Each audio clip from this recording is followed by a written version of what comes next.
ეს ფანქარი კარგი ხარისხის არის თუ ცუდი ხარისხის?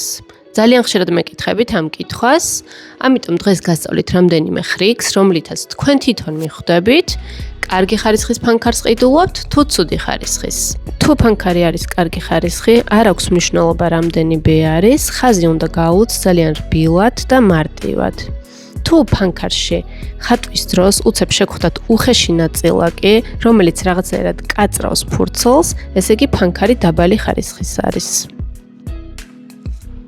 თუ ფანქარს კარგი ხარისხი აქვს, აი ესეთი ტონალობის გაკეთების შემდეგ ტონი უნდა იყოს ერთგვაროვანი და არანაირი კვალი არ უნდა რჩებოდეს გრაფიტის.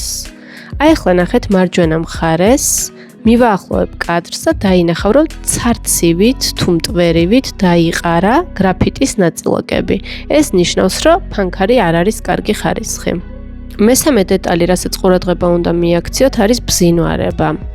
ყოველთვის ცუდი ხარისხის ფანქარი უფრო მეტად ბზინავს და თითქოს უფრო მეტად ვერცხლისფერი ტონი დაკრავს.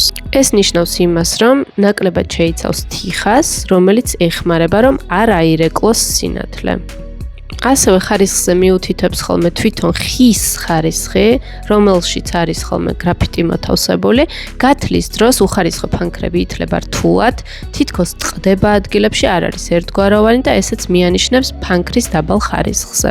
კომენტარებში მომწერეთ ასევე რა სახის სამხატვრო მასალა გინდათ რომ განვიხილოთ და რა თქმა უნდა, ვისაც გინდათ ხატვა ისწავლოთ სიღრმისეულად, გელოდებით ყველას გამოხატეში.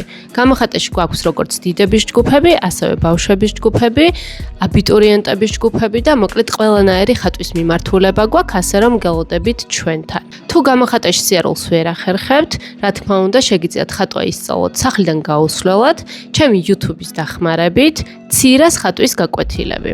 დამატებითი კითხვები მომწერეთ კომენტარებში. დიდი მადლობა რომ მიყურებთ და ესე აქტიურობთ.